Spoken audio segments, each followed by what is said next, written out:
So we're here today and we're going to talk with Nicola Osborne and myself, Louise Connolly, and we're going to talk about the uncontainable self and what we mean about online presence and how we can take control of that and feel confident about it. So I think probably the first thing to start with is if Nicola, perhaps you could explain a little bit about what do we mean by uncontainable self? So the idea of the uncontainable self was an idea that came out of some work by Barbara and Marshall in 2012. And they're looking at academics' identities online, and they defined various different types of self, and these were to do with how consciously people were curating their presence online. Okay. And the idea of the uncontainable self was people who decided not to bother at all. And so how they were presented online was entirely defined by what other people put up about them. Now, they were looking at academics, so those kind of things were mostly publishers' pages, university pages, but other things as well. And obviously, the degree to which that usefully presented those individuals was very varied, depending on what had gone up.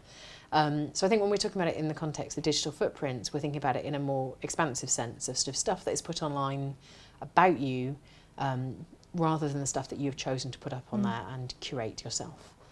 So in effect, we need to be aware of that actually we're not just creating our own online presences, actually others might be contributing to that. And that might have benefits, but it might also have a lot of negatives as well. Would that be fair to say? I think so. And also the fact that other people are putting stuff up about you online, it's just important to know that. So whether it's good or bad or indifferent, you need to just be aware that there's loads of places where that happens. So if you wanted to sort of control that and have, maybe those things are brilliant and you just want to point to them, but maybe you want to kind of have some of those things taken out. You just need to know they're potentially going to be there. So I know sort of examples of this would be things like running club logs, for instance. I certainly had a conversation with someone who thought they had no presence online at all. And they were slightly disconcerted when I was like, well, I can see your time for 5K is that, you know. And so running clubs were putting up their listings because that's what their members wanted, and there's a whole list of them. And it meant you could find out those details. And that was something that he hadn't even thought might be a thing that was out there about him. So couldn't say, no, don't put my times up online. He just hadn't even occurred to him.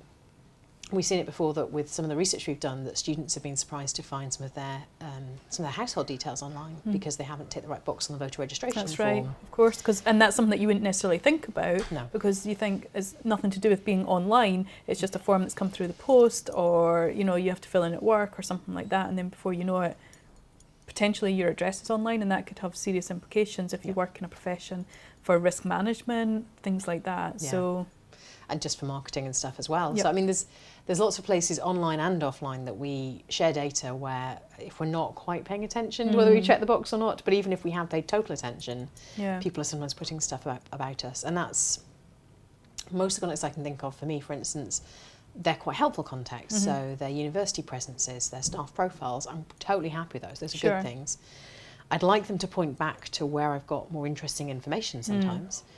So that's something that's within my power to do or to link to or to make connections with. But it's not always the version of you want to present. So it's just knowing it's there and bring it in.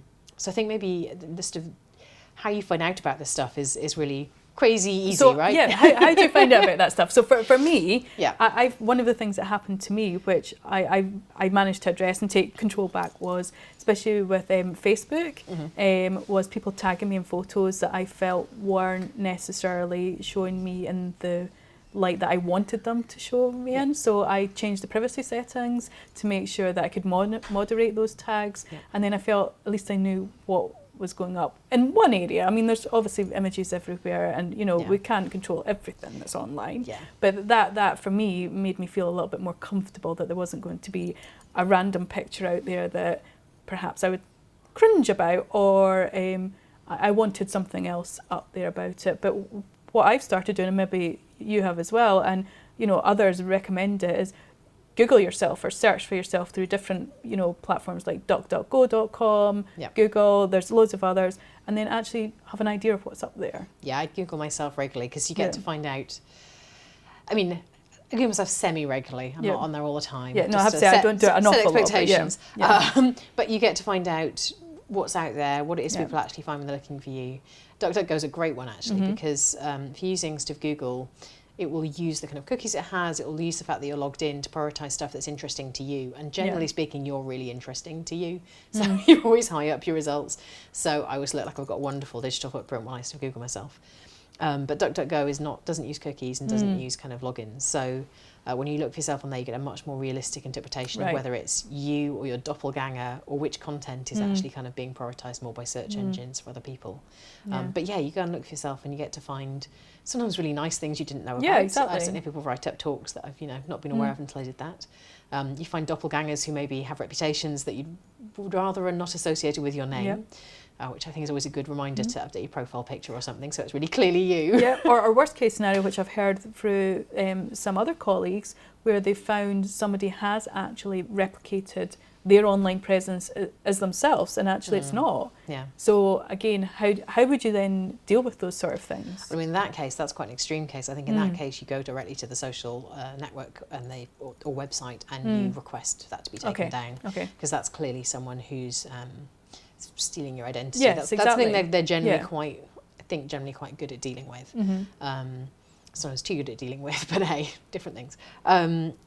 You can kind of go and obviously change settings and uncheck boxes and all of that sort of stuff. And there are other types of content and other kinds of approaches you can use, which there are a wide variety of those available. Some of which we'll be sharing this week anyway in this unit. But I think something as serious as that would always be to kind of just contact the social networking site and actually request the takedown, which is the most extreme end of the spectrum. Sure. The only thing kind of beyond that, I guess, is the sort of right to be forgotten kind of EU law that you can use to have stuff taken down. Which we talk about, and we've got we'll talk about resources in later units and things. Yeah. But I think just knowing stuff's there is the kind of important stuff, so that rather than having this idea that your presence is only what you put out there, you can see what's already out there and decide what it is you actually want to present. And the easiest way of kind of obliterating kind of bad stuff, or making sure you've got a focal point that's a really positive digital footprint, is to sort of build that up in a really curated and sort of properly thought through kind of way, so that when people do go searching for you, even if there is something out there that's inaccurate or inappropriate, there's also something available that is really good, and hopefully that will get way to the top of the search rankings, because that's the updated one, that's the one you're doing something with. Sort of moving away from an uncontained self and towards something that is your intelligent, thought through, conscious attempt to present yourself to the world, even if that's in quite a sort of quiet, relatively private way, that it's clear what the mark you want to make is, rather than what others have put out there about you.